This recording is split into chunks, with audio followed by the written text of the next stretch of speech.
welcome to the Gringo Show. So nice to have you back with us. And if this is the first time you've watched the show, where have you been all my life? Lots of things to cover this week, so let's get started. We start this program tonight to report on one of the craziest moments in Mexican history. I'm not talking about the Niños Héroes, which, by the way, is a gringo. I don't want to talk about that. I'm not talking about COVID nor what happened at the Guarderia ABC. I'm talking about something much, much worse. About this Tuesday, when Mark Zuckerberg and friends destroyed our lives for 8 hours, when not just Facebook, not just Instagram, but WhatsApp as well, were all down. Do you know how it felt when something really cool happened to me and I knew people would be jealous about and FOMO'd and I could not post it on Instagram? What did millennials do? Work? I don't even know whose birthday it was. That's why we should give Facebook everything. Make sure we do not regulate them at all and ignore this whistleblower who said this last week on CBS's 60 Minutes. Facebook has demonstrated they cannot act independently. Facebook over and over again has shown it chooses profit over safety. It is subsidizing, it is paying for its profits with our safety. I'm just glad everyone is okay and there was no chaos, except in the hearts and minds of Gen Zers. Last week, 12 million files from a number of companies were leaked, uncovering the secret web of hidden wealth from all across the world. The leak included accounts, investments, and assets from world leaders, billionaires, military generals, and ambulantes. Because we know where you're hiding your money, Juan, who says chilequiles on my corner. I'm watching you. No, but really, there were more than 3,000 Mexicans mentioned in Pandora's papers, including Julio Scherer, AMLO's former legal advisor, Jorge Arganes Díaz-Leal, current Secretary of Comunicaciones y Transportes, a lot of friends of former President Enrique Peña Nieto, and any Mexican who has a house in Vail.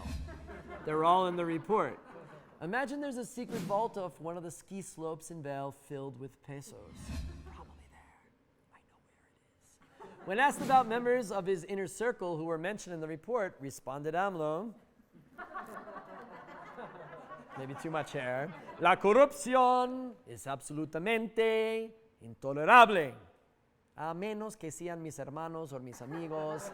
Entonces es una conspiración de los conservadores contra mi administración. Consumer Protection Agency Profeco announced on Monday it was recalling 12 different brands of instant soups, including the popular Maruchan noodles, causing a chaotic rush to supermarkets to buy the product before they were taken off the shelves. El anuncio hizo que en muchos establecimientos los anaqueles de sopas quedaran vacíos en minutos. The study cited the noodles had little health value with lots of added sugar, and then the Maruchan case advertised lots of vegetables but only contained 0.8 grams of the green stuff. Then in case of one soup with chicken and cheese, neither contained chicken nor cheese. Of course, the meme sphere has gone crazy. Forget COVID, forget drug violence, forget if Fernanda Linares will avenge her husband on the latest episode of La Desalmada. Don't fuck with someone's Maruchan noodles. And I just want to ask Profeco, what are they going to do next time I eat a quesadilla and it doesn't have cheese inside? In miracle news this week, the Virgin Mary allegedly made another appearance, not this time speaking at AMLO's morning press conference, as many devoted would hope. And by the way, that would really legitimize the fourth transformation. Imagine Mary comes during his press conference.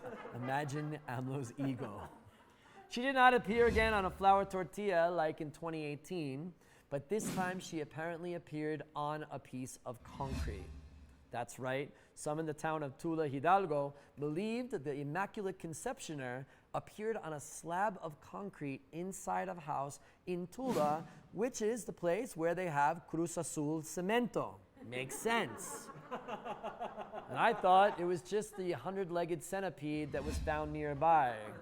I love laying on concrete. Very sad beach news. Legendary Acapulco nightclub Babio burned to the ground last week after a group of armed men broke in and set it on fire. A typical sad story in the drug cartel-ravaged city. So I think the popular nightclub that welcomed famous people such as singer Luis Miguel, U2 frontman Bono, Sylvester Stallone, Elizabeth Taylor, and more, should have had a better story. Like a really, really big Mireille orders the biggest bottle of champagne ever with the big indoor fireworks display, and when he's like, hey, hey, hey, hey, hey, and accidentally hits the bottle and then causes the fire, I mean, that would have made more sense, huh? October 1st marks the beginning of the transition of Mexican governments to a new term, with those who won in national elections in June taking what is called the toma de protesta. Now, I thought with my intermediate Spanish, that meant that all these new elected officials were angry about something, were protesting already, and they just got elected. The toma de protesta is another word for inauguration. Governors in 15 states began the transfer of power, a hallmark of democracy, and none got more attention than Samuel Garcia, the famous rib eater who was only 33 years old and now the governor of Nuevo León. And in his inauguration speech, said that his wife was in love with someone else. And that someone else is the state of Nuevo León.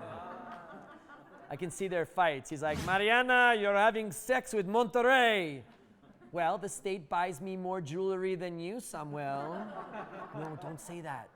Don't say that. The lower house of the National Congress began its new term last week with striking divisions because Morena, the ruling party led by AMLO, lost its supermajority and needs to build a coalition with other parties in order to continue its agenda.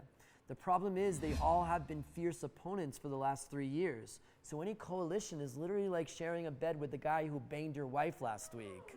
Morena is making overtures to the PRI.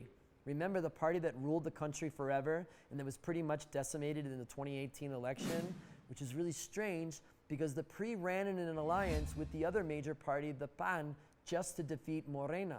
So ironically, the golden retriever in Heat at the dog park that all the other dogs want to bang is the PRI. What's even more interesting is that many former members of the PRI left the party to join the Green Party, you know, the environmental party, and they are aligning with Morena. And even weirder, that they are supporting an electricity reform or an energy reform that many environmentalists say is terrible for climate change because it focuses on the promotion of dirty energy. Aren't politics fun? And then in almost all governments from the state down to the municipal level, the previous administrations in either party spent all the money incurring massive debts. So the new governments, with all their excitement and energy, don't have any money to enact their campaign promises. So good luck to all of our new officials, including those who get to wear a brand new sash. Right? I mean, does the governor get to wear a sash or is it just the president? Oh, I'm sorry. All right, I'm learning here, guys. It's just the president. Well, that does it for this edition of The Gringo Show. I hope you've enjoyed being with us. If you enjoyed us so much and want to see more, please subscribe to us on YouTube and Facebook. We'll be back next week with more news as it happens right here in Mexico. Have a great week.